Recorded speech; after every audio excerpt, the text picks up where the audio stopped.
Assalamualaikum warahmatullahi wabarakatuh.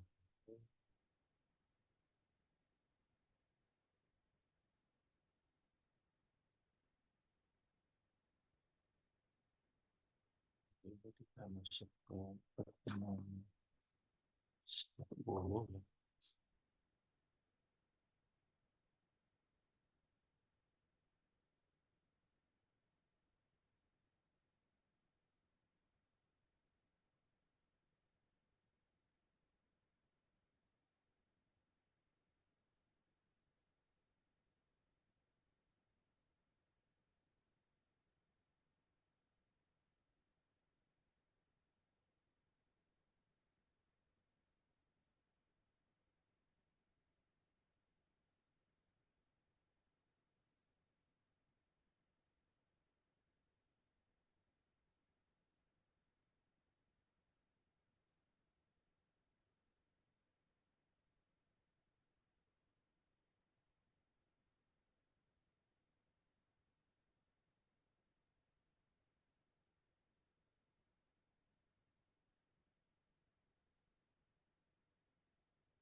Oke, kita masuk ke materi selanjutnya.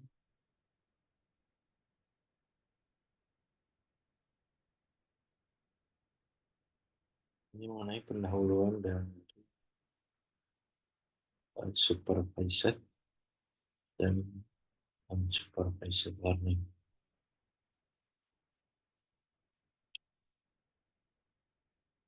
Pada materi sebelumnya itu kan sudah kita pelajari mengenai supervised, unsupervised, semi-supervised, dan reinforcement learning. Ini secara lebih spesifiknya.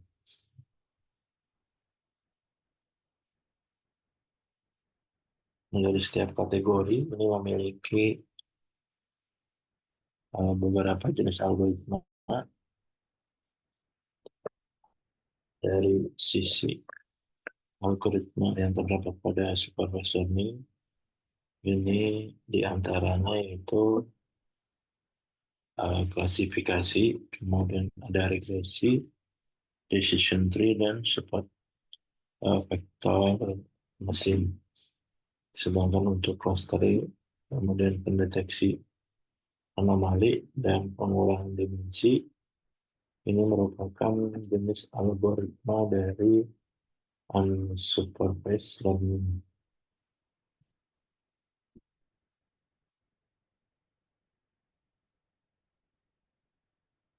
Nah, kemudian pada tahun 2016 sendiri, ini ada seorang ilmuwan uh, Al-Yan Chun, yaitu memperkenalkan uh, kayak analogi, yaitu sebuah analogi tentang mesin learning itu sangat luas. Jadi kalau di bahasa Inggris kan bahwa if intelligent is a cat, the book of the cat is unsupervised learning.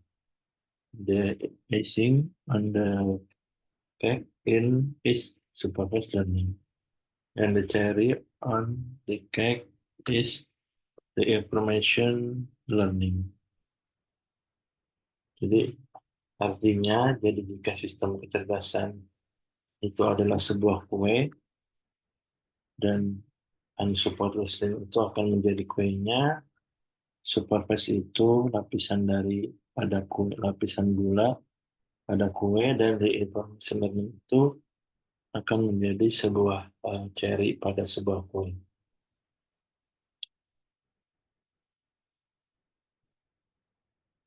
Nah, ini maksudnya di reinforcement learning ini mesin yang belajar untuk mendapatkan reward terbanyak Data juga beberapa bit untuk beberapa sampel. Kemudian supervised learning, ini mesin yang belajar menjawab pertanyaan sesuai dengan jawaban yang telah disediakan, yaitu dari sisi data 10 sampai 10.000 bit per sampel. Kemudian dari unsupervised learning sendiri, ini mesin yang belajar menjawab pertanyaan cara mandiri tanpa ada jawaban yang disediakan. Jadi datanya ini berupa jutaan bit per sampel. Dapat dianalogikan bahwa unsupervised ini memiliki bagian tubuh yang lebih besar dibandingkan lainnya. Jadi ilustrasi kue Chun ini menyatakan bahwa data unsupervised sendiri berjumlah jutaan bits per sampel, yang mana dari sampel yang sama dengan 100 hingga 100.000 kali lipat lebih besar dari data surplus itu sendiri.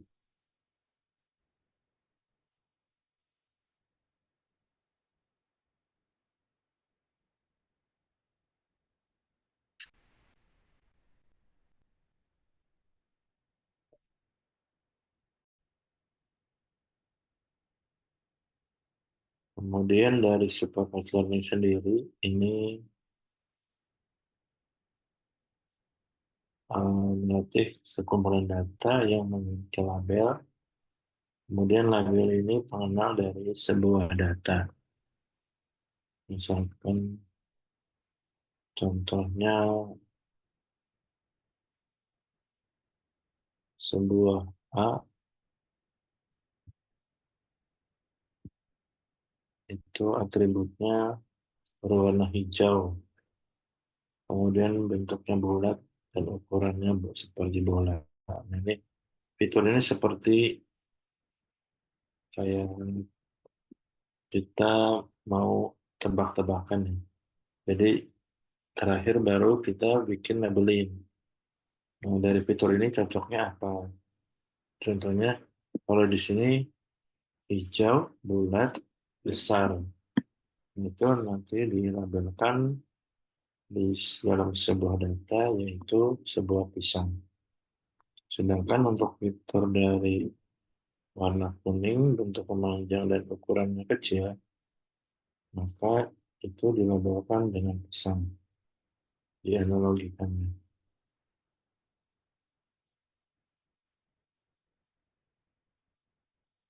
Nah, dari sekumpulan data ini biasanya labelnya digunakan untuk membuat model klasifikasi seperti yang tadi di atas, pisang dan semangka. Dari modelnya yaitu memprediksi sebuah data atribut yang telah memiliki label tertentu.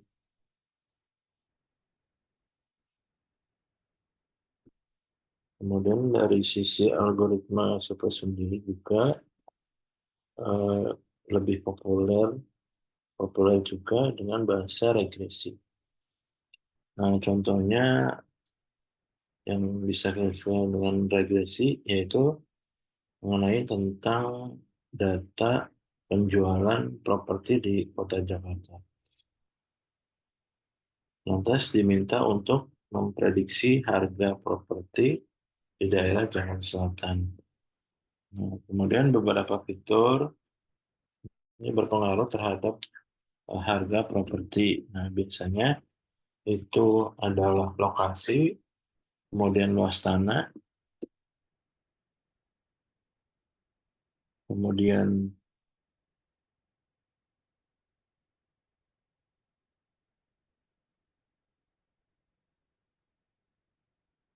nada luas rumah dan jumlah kamar. Nah, dari data ini, model machine learning bahwa properti ini memiliki beberapa fitur fitur-fitur yang berkelas. Tentu akan memiliki juga harga tinggi dan sebaliknya output dari model ini adalah sebuah fungsi yang dapat digunakan untuk memprediksi harga properti seperti yang diminta. Kemudian pada masalah regresi sendiri, ini memprediksi hasil dalam keluaran yang kontinu berupa fungsi. Jadi jika terdapat kontinuitas dalam keluaran model machine learning, maka dapat dipastikan bahwa permasalahannya regresi. Jadi misalkan saat kita memprediksi harga rumah, kemudian model kita memprediksi harganya, yaitu sekitar 4999 sampai 500 100.000. Padahal seharusnya yaitu 500 juta. Nah, perbedaan ini juga tak jadi masalah karena sebabnya itu hasil prediksi ini secara regresi linear.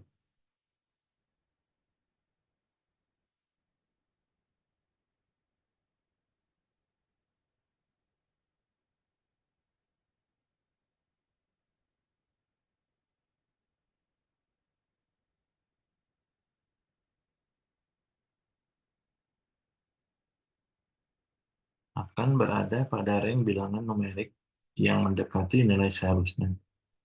Nah, ini yang dimaksud dengan regresi memberikan keluaran yang kontinu. Sedangkan pada masalah klasifikasi, kita memprediksi hasil dalam keluaran diskrit, misal apakah email dapat diklasifikasikan sebagai spam atau bukan spam, jelas bahwa tidak ada kontinuitas antara uh, email spam dan bukan spam. Jadi email spam ini tidak sama dengan bukan spam. Jadi serta tidak ada kategori antara email spam dan bukan spam. Terus bagaimana uh, bisa bermasalah klasifikasi dan regresi? Ini ada beberapa algoritma supervised learning yang penting nanti bisa untuk jurnal di UAS ya, yaitu yang pertama yaitu linear regression, kemudian ada logistic regression, kemudian ada klasifikasi, decision tree, kemudian support vector machine, kemudian ada neural network.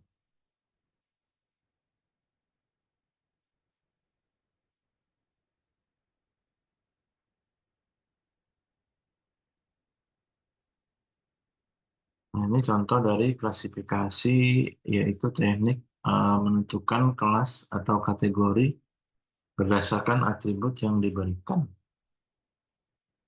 Klasifikasi sendiri yang menghasilkan dua kategori disebut dengan klasifikasi biner. Sedangkan untuk klasifikasi yang menghasilkan tiga kategori, ini lebih disebut dengan multicast classification atau klasifikasi banyak kelas.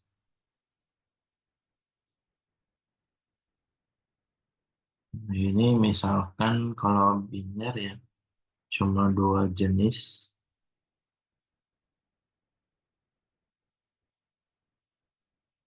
benar apel dengan semangka. Sedangkan untuk multi class ini ada contohnya bisa apel, pisang, dan semangka.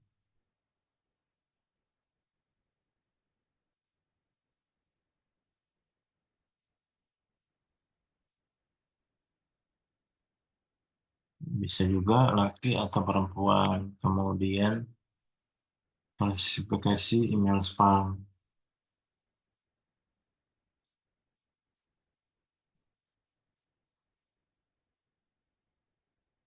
Nah, untuk pertanyaannya dari email spam atau bukan itu yaitu apakah email ini adalah spam? Itu pertanyaan yang akan diajukan. Kemudian ini dari sisi multicast klasifikasi. Jadi ada contoh datasetnya berupa iris. Ini salah satu data yang sering dipakai untuk belajar ya. Bagaimana mesin learning ini dipakai dalam klasifikasi. Dataset ini berisi dari 150 sampel dari 3 spesies bunga iris. Kemudian pada dataset ini terdiri dari 4 kolom atribut, yaitu panjang spal, kemudian lebar spal,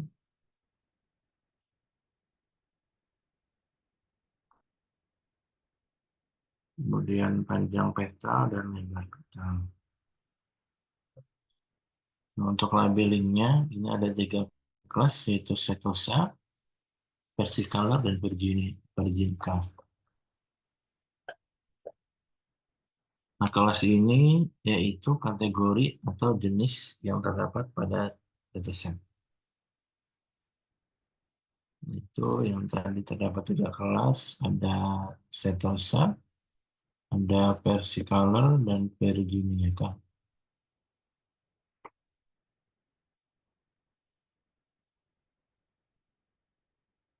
Untuk model klasifikasi ini itu bertujuan untuk menentukan kelas berdasarkan atribut tertentu. Jadi pada kasus klasifikasi iris, ini model eh, bertugas untuk memprediksi spesies sebuah bunga iris berdasarkan atributnya, yaitu panjang sepal, lebar sepal, panjang petal, dan lebar petal.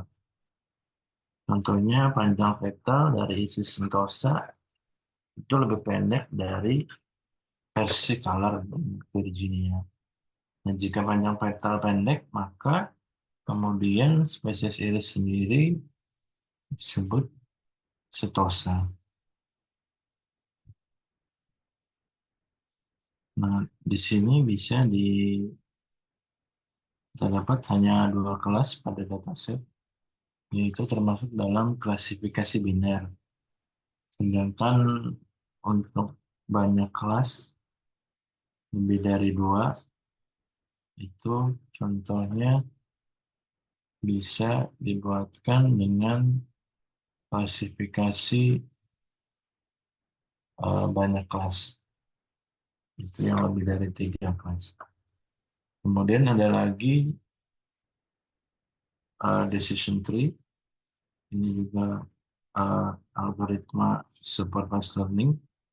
Jadi yang dapat dipakai untuk masalah klasifikasi ataupun dan regresi. Decision tree sendiri ini algoritma yang powerful ya. Jadi mampu dipakai dalam masalah yang kompleks. Kemudian decision tree juga merupakan komponen pembangun utama algoritma dari random forest. Dia merupakan salah satu algoritma paling powerful saat ini. Kemudian decision tree sendiri memprediksi sebuah kelas atau klasifikasi atau nilai sebuah regresi itu berdasarkan aturan yang dibentuk setelah mempelajari data.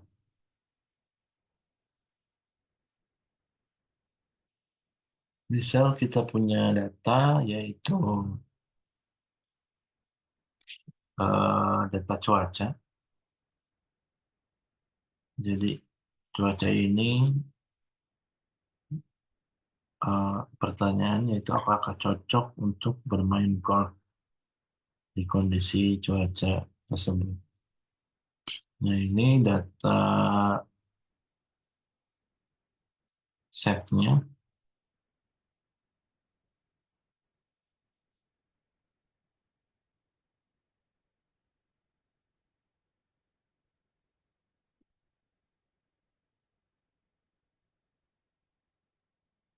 Nah, ini ada sebuah pohon keputusan.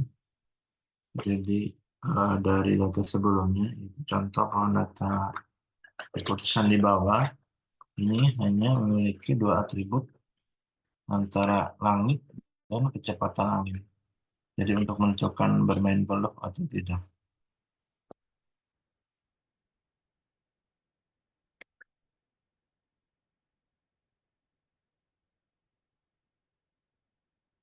Jadi ketika hujan itu tidak bermain sama sekali. Kemudian ada sedang ya overcast. Jadi nggak terlalu panas, nggak hujan juga, masih mendung. Itu bermain. Sedang ketika panas, ini bisa antara bermain golf atau tidak bermain golf.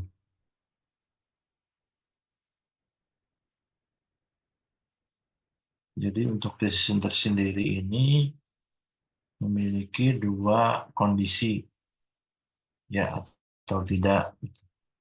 Apakah dia laki-laki atau perempuan, menang atau kalah. Itu contoh. Jadi misalkan klasifikasi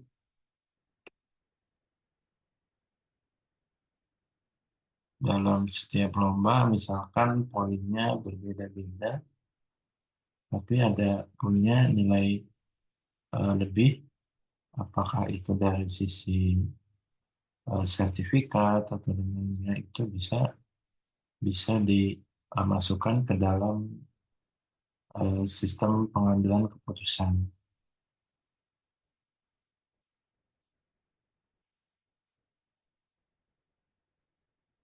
Nah, ini untuk latihannya.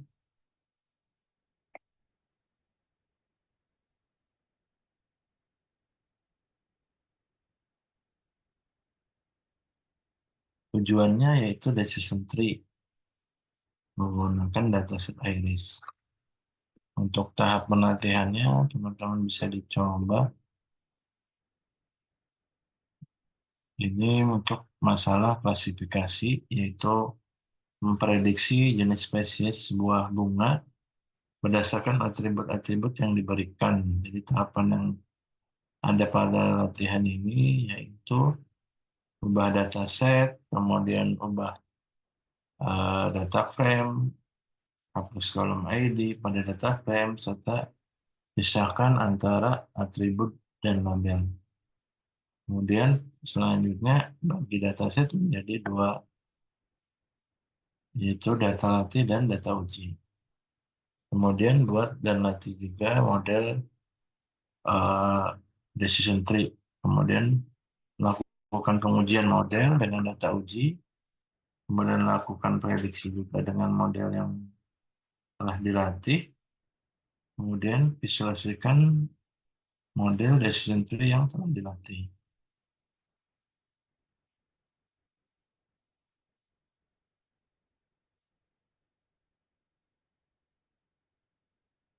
Nah, ini teman-teman bisa ambil ininya, datasetnya dari sini. Kalau teman-teman mau mencoba,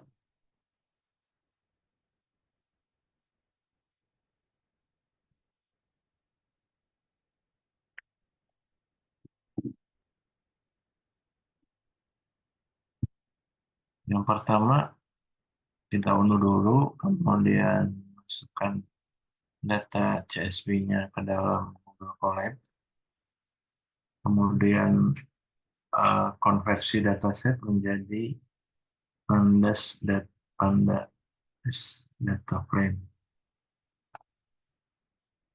Nah, ini perintahnya. Nah, untuk melihat eh, informasi mengenai data menggunakan fungsi info dalam kurung. Sedangkan untuk melihat dataset yang paling atas itu menggunakan fungsi head.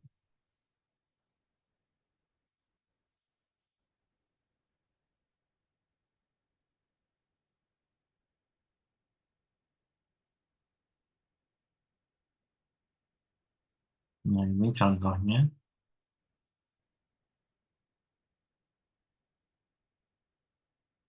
Kemudian ketika sudah diklik, maka akan muncul outputnya seperti ini.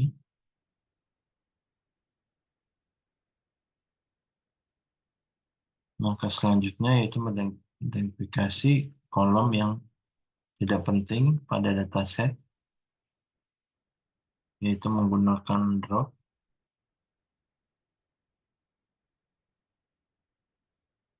Nah, ini contoh scriptnya.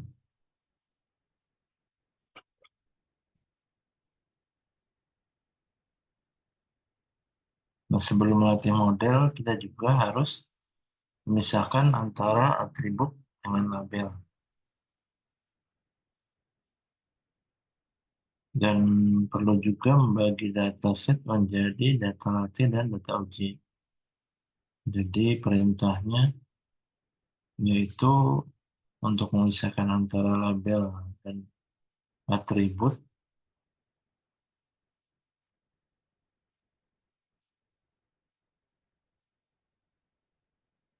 Sebagai atribut ada spell length, spal, kemudian panjang spal, lebar spal, panjang petal, dan lebar petal. Kemudian dilabelkan dengan sebuah spesies. Sedangkan untuk membagi menjadi data latih dan data uji, yaitu menggunakan sklearn.model underscore selection, baru mengambil import data tes, data uji.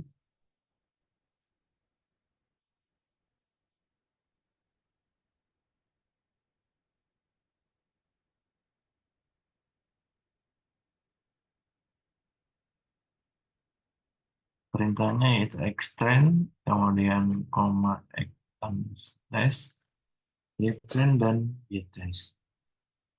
Maka akan dihasilkan dari train test dan split. Jadi data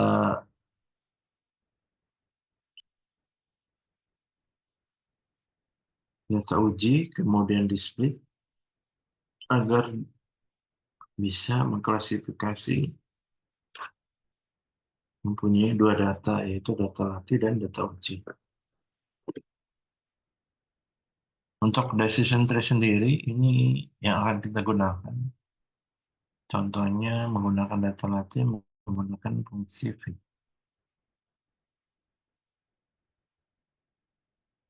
yaitu from escalon.tree import, kemudian decision tree classifier. Kemudian untuk membuat modelnya, model decision tree, yaitu tree underscore model sama dengan decision tree classifier. Kemudian kurung buka dan kurung tutup. Sedangkan untuk melatih model dengan menggunakan data latih, yaitu tree model, tree underscore model, sama dengan tree model, kemudian dot fit,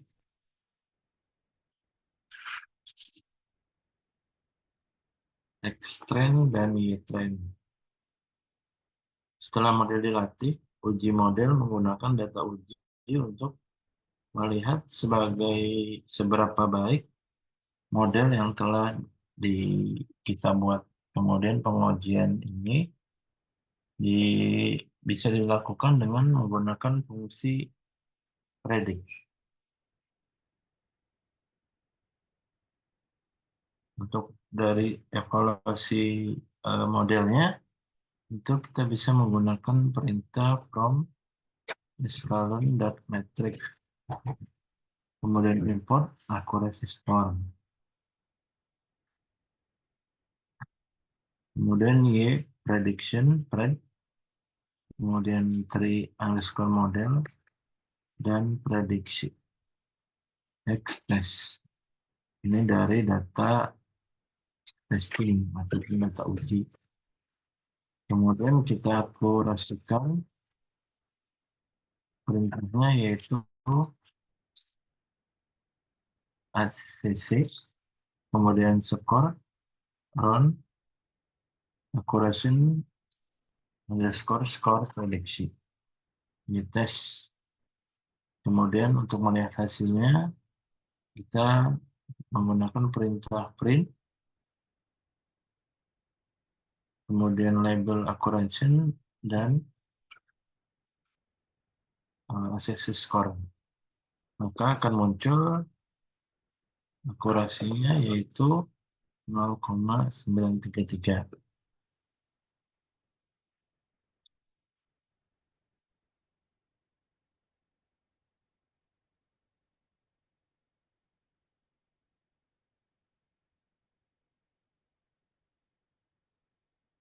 Nah, ini untuk beberapa sampel dari spesies bunga iris. Kita mau memprediksi model dengan tree model prediksi, kemudian berapa panjang spalnya, lebar spalnya, panjang petal, dan lebar petal. Kemudian kita untuk melihatnya, ini termasuk kepada jenis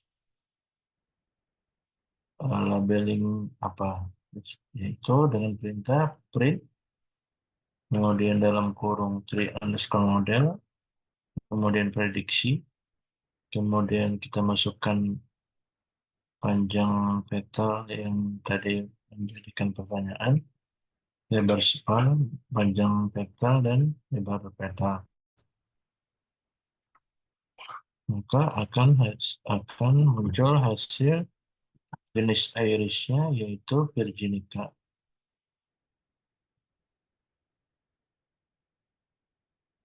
Sedangkan untuk uh, visualisasi dari Business Center sendiri, ini bisa menggunakan library grafis.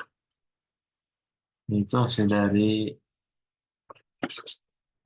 grafis adalah file. Kemudian maka akan muncul di Google Colab.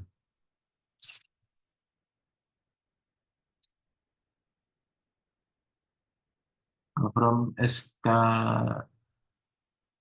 dengan perintah from SK3 import export kemudian underscore grafis. Setelah diimport, kemudian kita ekspor grafis menjadi file fotonya iris underscore feed dot titik dot. Kemudian fitur yang ada di dalam iris itu ada panjang spal, lebar spal, panjang petal, dan lebar petal. Kemudian last name-nya atau decision tree-nya dia termasuk iris sentosa, iris versicolor, atau iris virginica. Kemudian nolnya true dan fill-nya true.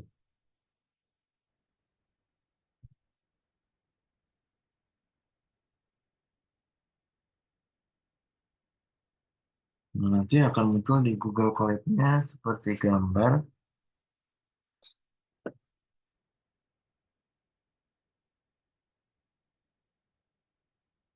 Maka bisa teman-teman mendownloadnya. Kalau ingin melihat hasilnya, teman-teman bisa menggunakan convert ya, compose.l ke dalam PLPNG. Ini kurang lebih visualisasinya.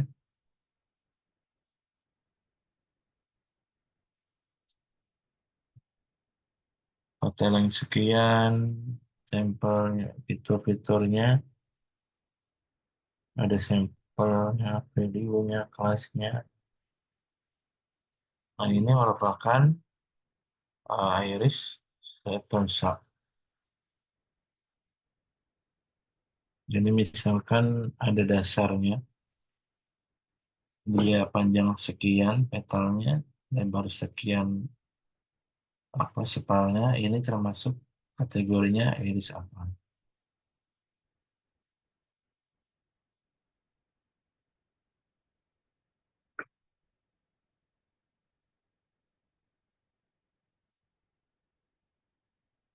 Nah ini teman-teman bisa download buat nyoba-nyoba Decision Iris. Kemudian ada lagi Supervised Regresi.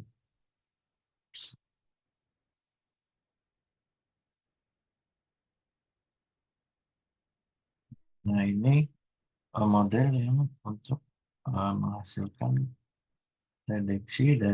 memprediksi bilangan kontinu. Itu bilangan sebuah bilangan numerik. Untuk data setnya, contohnya ini. Ada lama bekerja, industri, tingkat pendidikan, dan gaji.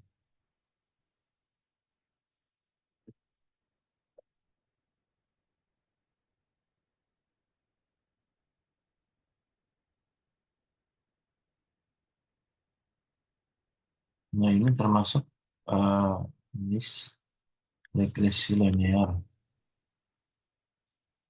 Atau jenis lainnya yaitu regresi polinomial, lasso regresi, stepwise regresi, dan sebagainya.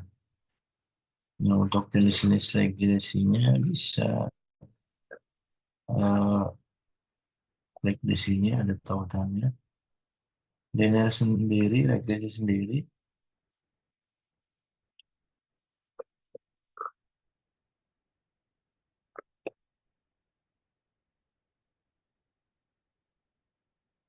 ini secara sederhana. Jadi variabel Y atau depend, kemudian variabel X ini masuk dalam variabel independen. Kemudian eh, jika terdapat hubungan linear antara X dan Y. Kemudian hubungan antara linear itu dapat dipresentasikan dengan sebuah garis lurus atau regresi.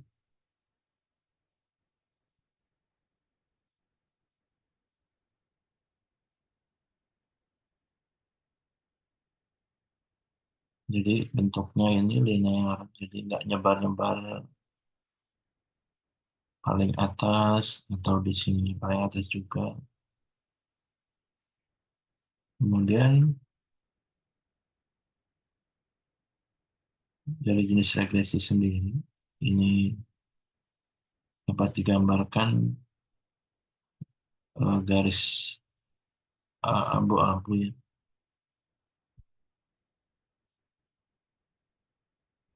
Garis dan titik merah yang menghubungkan data-data ke garis regresi, garis biru merupakan error. Semakin banyak error, maka model itu akan tidak optimal. Kemudian ada lagi logistic regression,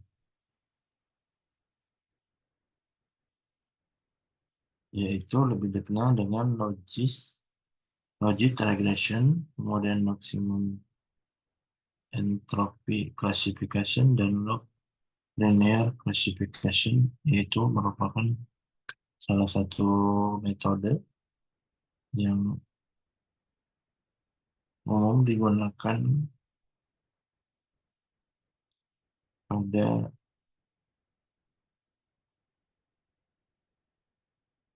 klasifikasi. Kemudian pada kasus klasifikasi logistic regression ini bekerja dengan menghitung probabilitas probabilitas kelas dari sebuah sampel.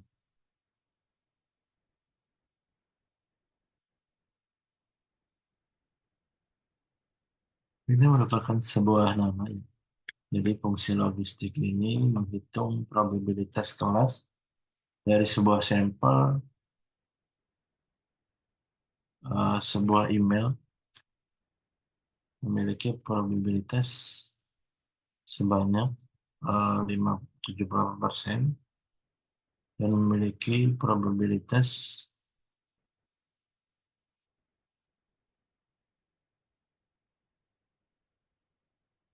spam. Kemudian jika kurang dari 50%, maka probabilitasnya merupakan spam. Maka email ini diklasifikasikan bukan spam.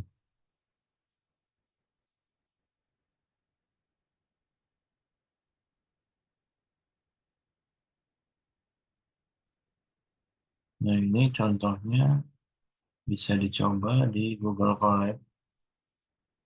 Seperti biasa, import dulu library-nya. Kemudian buat dataset dummy dengan 6 array. Kemudian, nah ini teman-teman bisa download dari sini.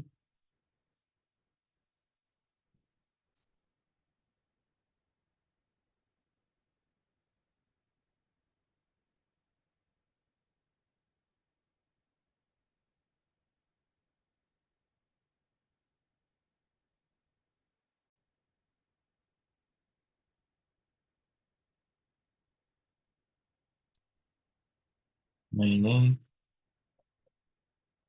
ini kurang lebih contohnya munculnya akan seperti ini.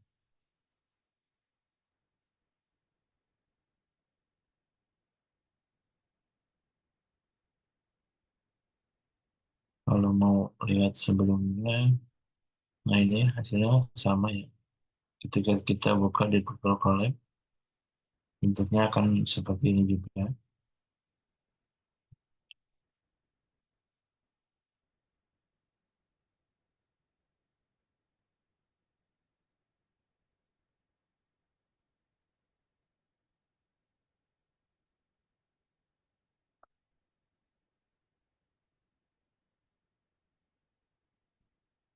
Nah, untuk latihan yang ini sama modelnya. Bisa dicoba di Google Colab juga, teman-teman. Nah, ini akan muncul seperti ini. Dari dataset yang kita ambil, kemudian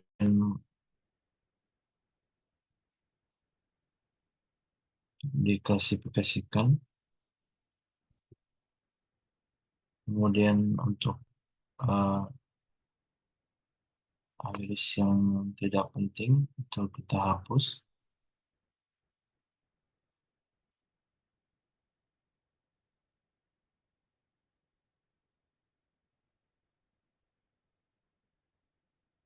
Kemudian kita membagi dataset dengan menjadi data latih dan data uji. Ini perintahnya yang tadi, kemudian membuat model decision tree, kemudian kita membuat akurasinya, ini 0,933, ini grafisnya.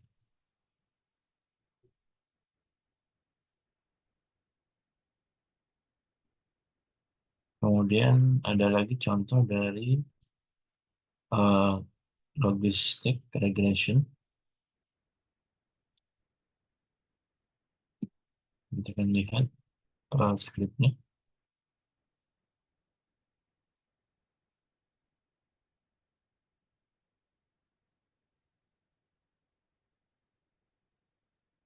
Ini seperti biasa, import dulu Pocket Nest. Ini kita menggunakan social network, kemudian kita drop data, kita drop yang tidak fungsi, atau kita hapus user ID karena tidak masuk dalam perhitungan dari machine learning. Kemudian kita buat dummy dari dataset.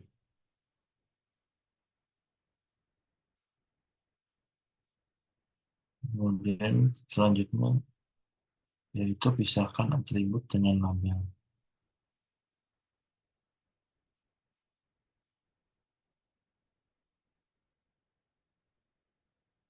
Dari prediksi sendiri yaitu ada X, estimate salary, gender female, kemudian gender male.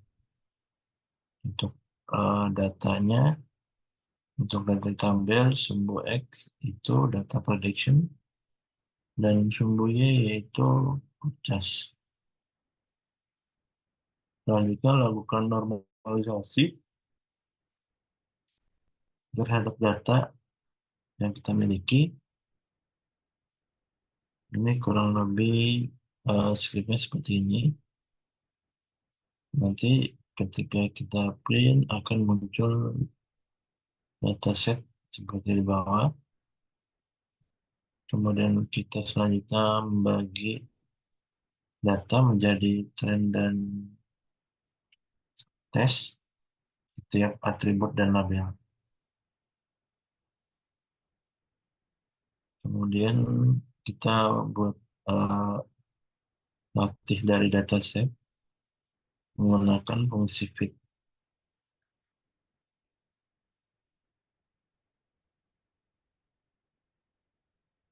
Ketika kita sudah menggunakan fungsi fit, kita bisa mencari skor atau accuracy, yaitu 0,825.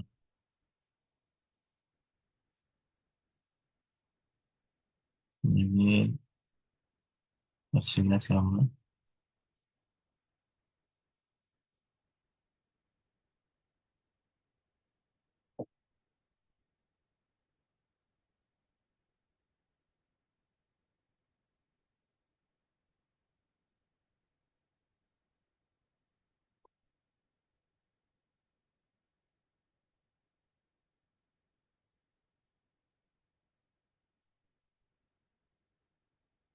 Ada unsupervised learning. Ini berkaitan dengan variabel pada data. Disebut juga sebuah teknik clustering.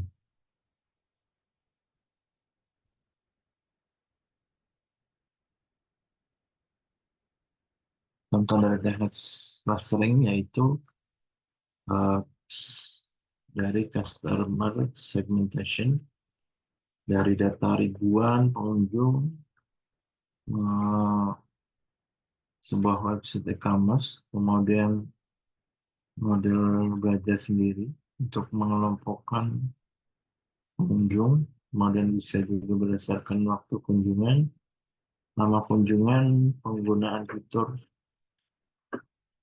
set, jumlah klik, dan lain sebagainya.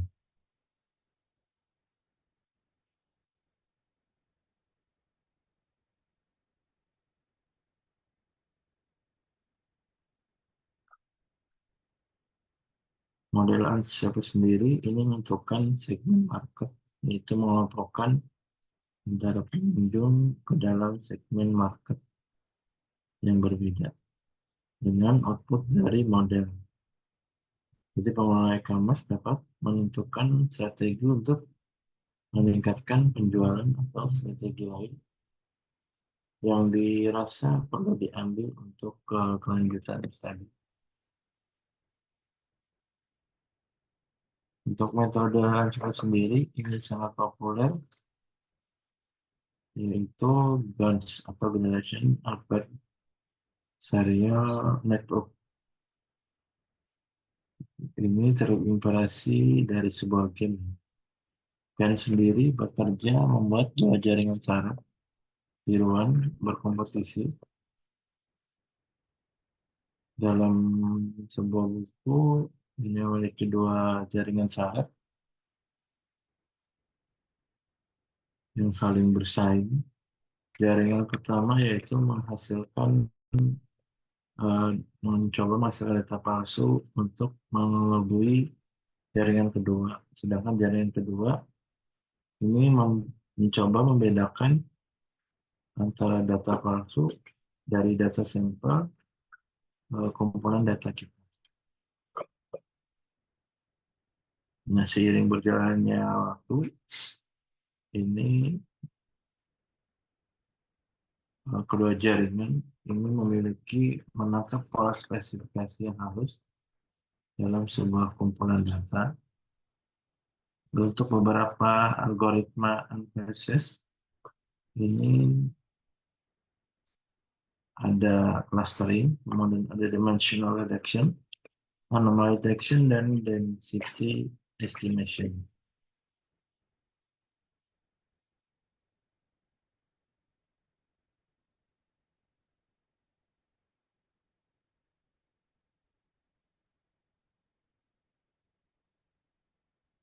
Untuk bagian clustering, ini grup yang memiliki kemiringan tertentu, kemudian pengklasteran dalam sebuah metode machine learning. Jadi support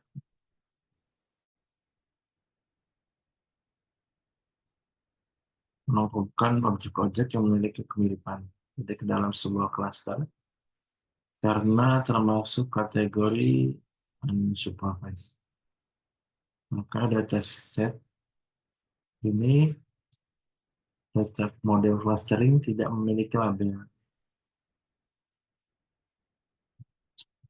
Jadi menurut Andy Burkhoff dalam buku The Quadratic Machine Learning, clustering adalah sebuah metode untuk memberi label pada data tanpa bantuan manusia. Bagaimana proses pemberian label? Data yang mirip kemudian dikelompokkan, yang sama akan dilabel dengan yang sama, berbeda. Yang berbeda dengan model klasifikasi dan regresi di mana setiap data memiliki label yang ditulis oleh manusia. Nah, ini kurang lebih contohnya. 40% menggunakan toko online dari Pulau Jawa, kemudian 50% dari pulau lain di seluruh Indonesia, dan 5% sisa berasal dari luar negeri. Nah, tujuan pengelompokan agar tidak mengetahui target market yang sesuai untuk setiap kelompoknya.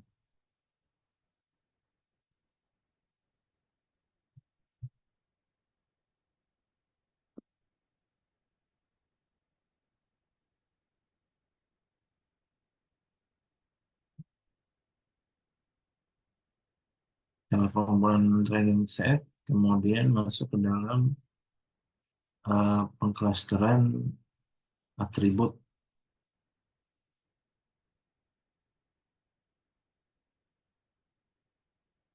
Jadi misalkan di kelompok-kelompokkan.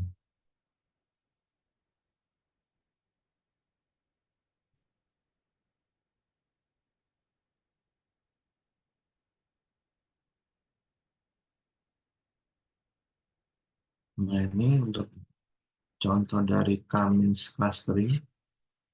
Ini sebuah metode yang dikembangkan oleh Stott Leonard dan Bell pada tahun 1957. Kemudian dia menggunakan metode ini mengubah sinyal analog menjadi sinyal digital.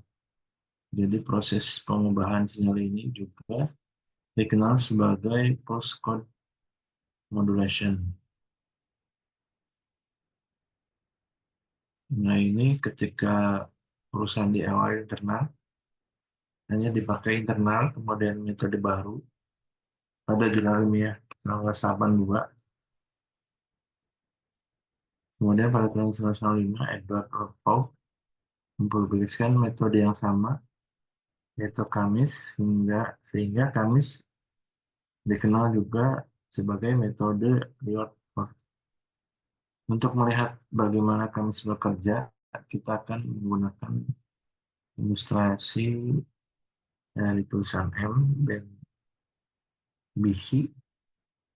Itu terdapat 12 sampel pada satu dimensi.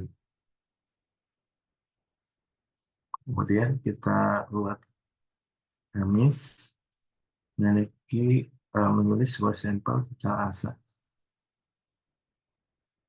untuk dijadikan contoh. Nah, ini contohnya pada gambar ada 3 sampel yang dijadikan sentroid beri warna biru, hijau, dan kuning.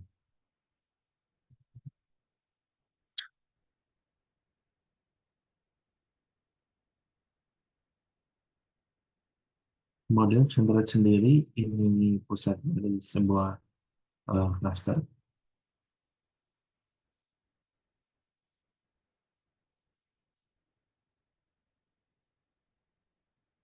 Maka kalau kita menggunakan contoh cluster hijau, maka di sini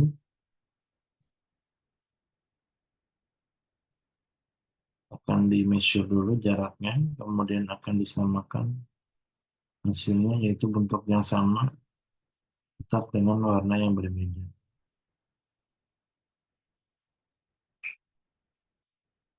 Juga sama, hampir sama. Nah, ini contohnya.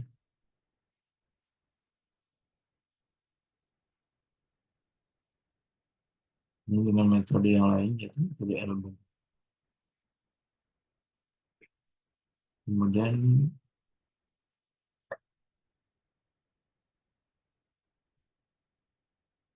clustering juga sama.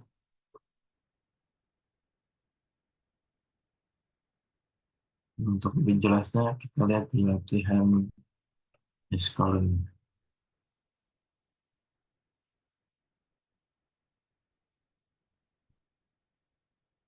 Kemudian kami buka lagi tautannya.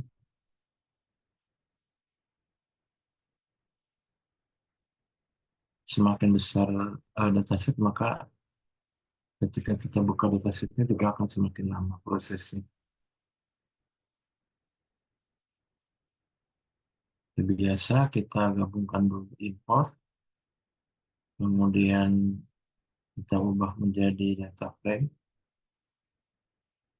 maka akan hasilnya seperti ini. Kemudian dari data frame, kita ubah nama kolom-kolomnya, kemudian kita kategorikan menjadi numerik 01, atau kalau lebih mudahnya kalau 2 ya 01 ya biner. Kemudian kita untuk menampilkan di preprocessnya, kita menggunakan data frame bagian head untuk bagian atas. Kemudian selanjutnya kita masuk ke dalam uh, scan clusternya, langsung mengambil kategori dengan tipe Kamis, jadi menghilangkan kolom customer ID dan gender yang tidak digunakan. Kemudian membuat list berisi dengan intia. Kemudian masuk lagi ke matplot. Kemudian membuat plot inertera, ini fungsinya.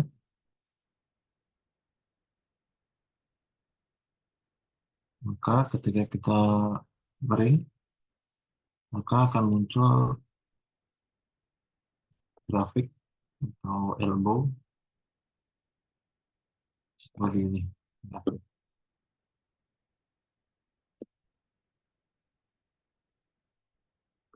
Kemudian kita juga membuat objek dari kami sendiri, master,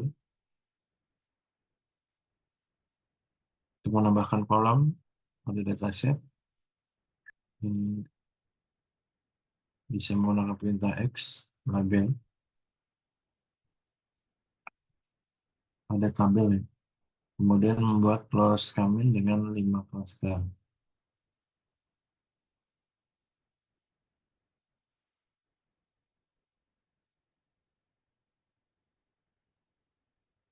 Jadi maka hasilnya akan menjadi user lokal.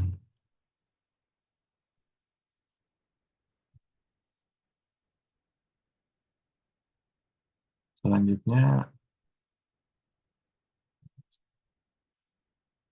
nah ini rekomendasi sebuah implementasi sistem machine learning.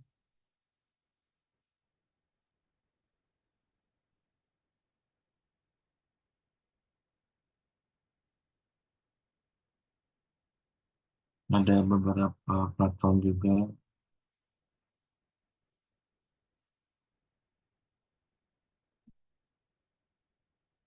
Kemudian ada dimensi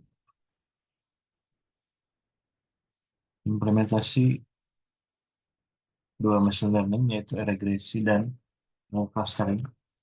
Ini kita juga membuat masih proses pelatihan. Contohnya kita menggunakan gambar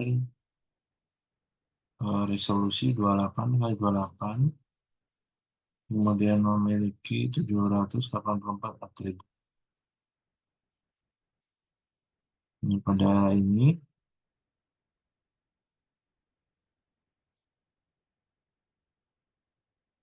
pixelnya sebagai atribut, dan untuk di dalam kotak merah ini sebagai model pelatihan.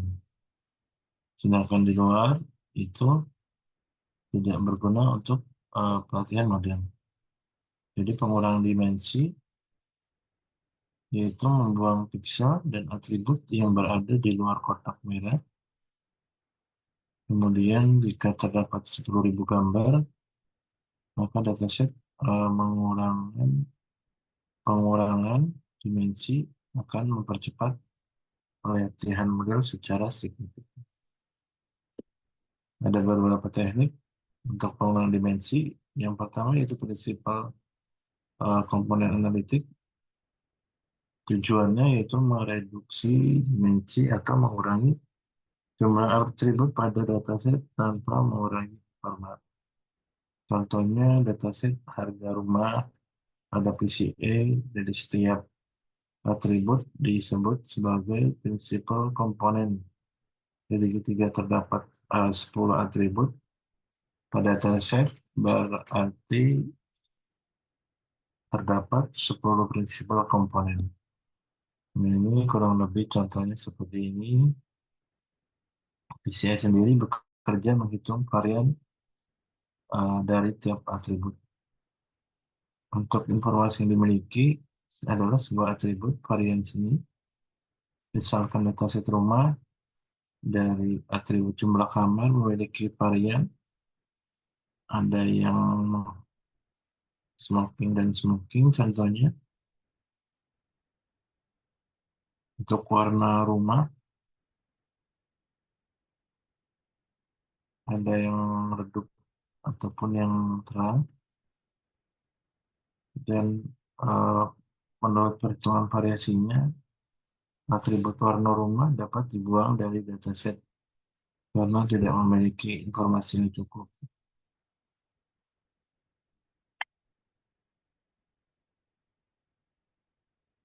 Kemudian ada lagi ada LDA, itu linear discriminant analytic, itu analis diskrim linear. Teknik statistik yang dipakai untuk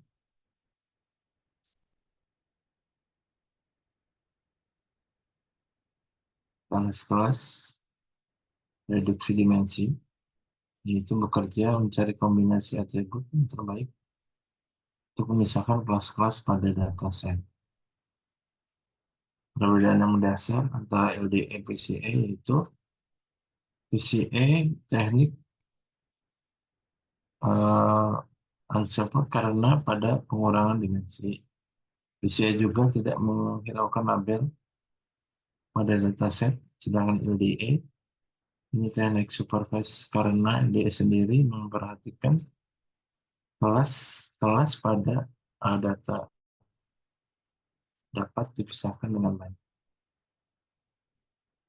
Tujuan LDA sendiri ini mengurangi dimensi dataset, dimensi, dengan memproyeksikan ke dalam sumber berdimensi J, yaitu dengan cara meminimalkan variasi masing-masing kelas, memaksimalkan jarak antara data dengan kedua kelas. Nah, ini kurang lebih contoh grafiknya.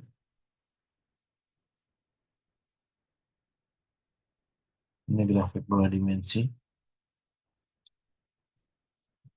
Kemudian setelah diplot, maka akan mendapat hasil akhirnya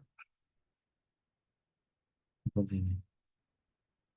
Kemudian ada lagi TSNA,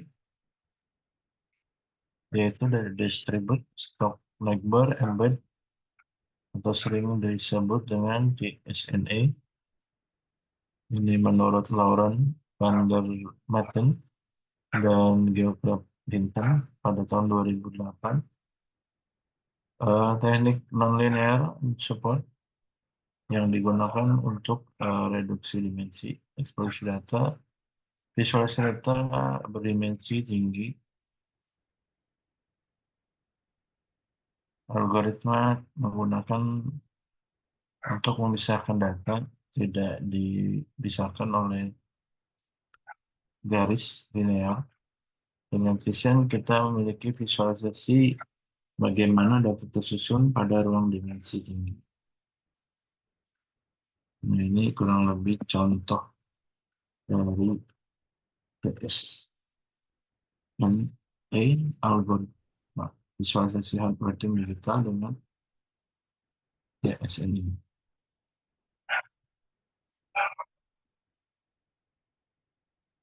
Nah, ini kita yang terakhir untuk latihannya.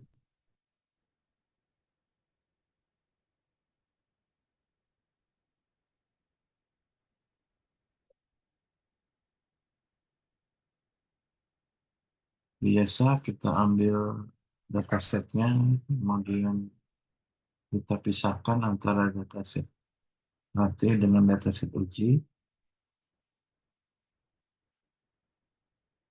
Kemudian kita hitung dari akurasinya dengan model PCE dan 4 objek PCE dengan 4 prinsipal komponen. Kemudian mengaplikasikan PCE pada dataset, kemudian melihat varian, maka akan hasilnya di sini. Ketika kita menghitung akurasi tanpa PCE, perintahnya ini, kemudian hasilnya ini. Kemudian untuk membuat objek, PCE dengan prinsip komponen, kemudian mengaplikasikan PCE pada dataset, kemudian melihat uh, varian dari setiap atribut, maka muncul yaitu array 0,92 sekian.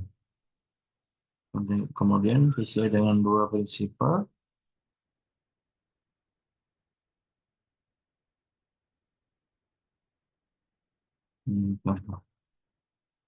dengan uji operasinya, maka hasilnya 0,93.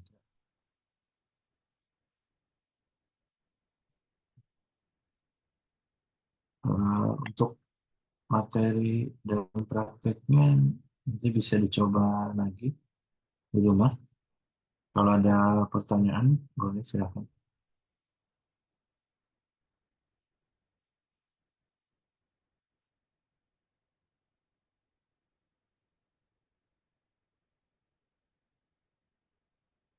Kalau tidak ada, sambil saya absen.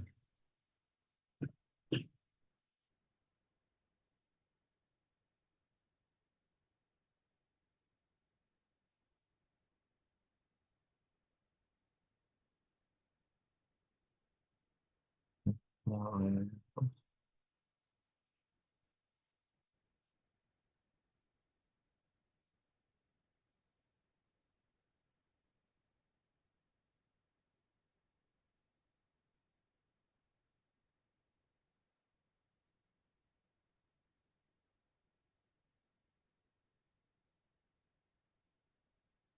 Ahmad Dedi,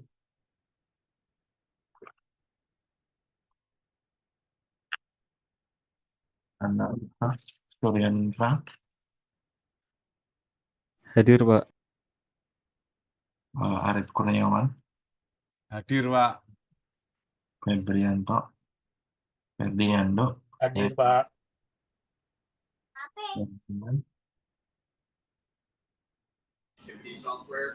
Muhammad Saifuddin Tamami hadir, Pak. Fahri, Hadir, Pak. Muhammad Tufatur, Hadir, Pak. Novita Sri,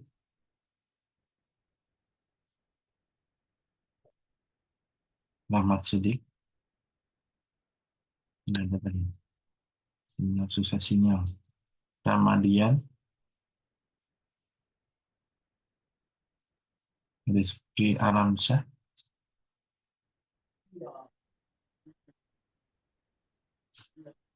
Rinanto Pratama, Rinanto hadir, Pak. Abdillah, ada Abdillah, nggak ada, Hairul Umam, Hadir, Pak. Ibnu Maksum, Hadir, Pak. Muhammad Aditya Prayoga, Hadir, Pak. Rahmat Hidayat, Yoga Aditya, Hadir, Pak. Ahmad Fauzi, ada Ahmad Fauzi, Muhammad Misbahuddin, Hadir. siapa? Selamat pagi, Pak. Oh ya, ada yang belum di absen?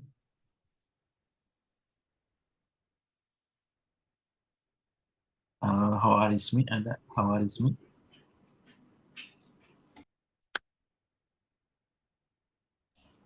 Pak, tadi Muhammad Saifuddin Tamami udah di absen, Pak. ya sudah. Makasih, Pak.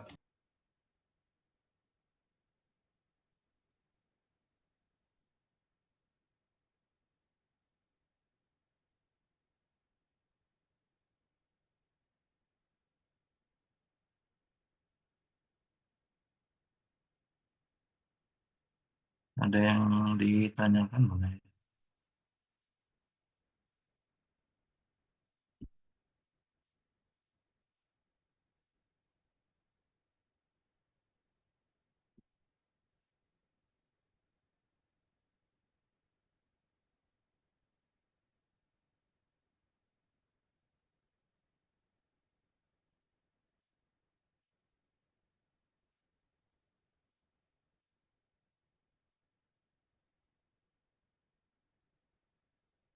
Kalau teman-teman mau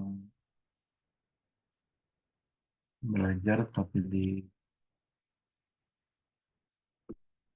yang versi bahasa Inggris, bisa menggunakan plot Skillbox. Untuk data warehouse sendiri, kalau ke BI-nya itu di machine learning, sedangkan untuk data warehouse sendiri itu ada di data engineer. Untuk TI itu fokusnya ke machine learning. Kalau untuk SI nanti semester 6 itu lebih ke data engineering, khusus data warehouse.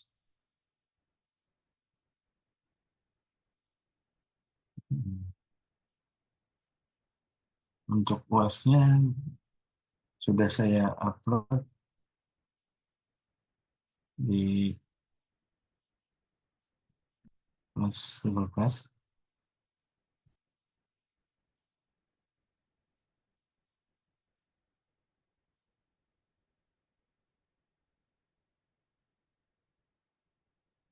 mengirim informasi dari jurnalnya nanti menggunakan metodenya ada tadi kita sudah clustering dengan klasifikasi. Nanti juga ada lagi banyak metode-metode penelitian yang lain. Nanti kita akan bahas di minggu depan.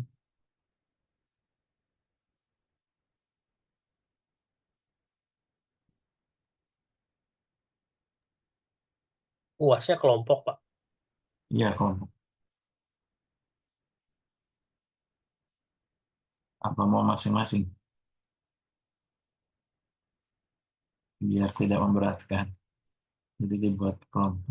Kelompok aja Pak, biar relevan Pak.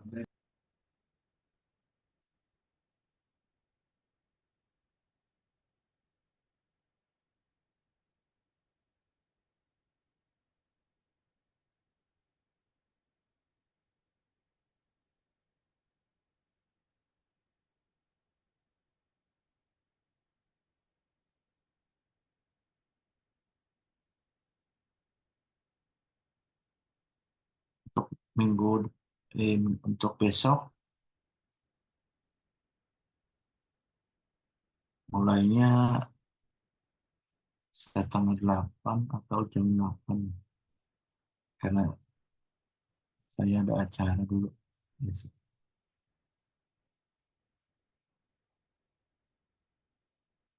Kalau ada yang ditanyakan boleh untuk mata kuliah hari ini.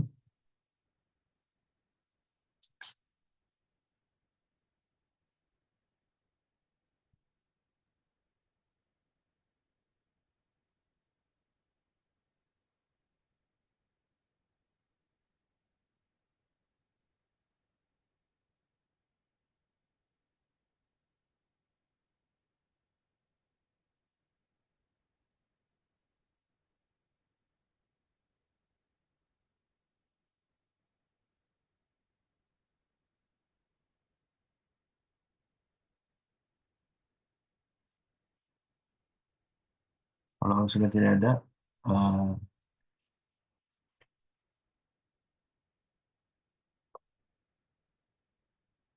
kita akhiri perkuliahan hari ini.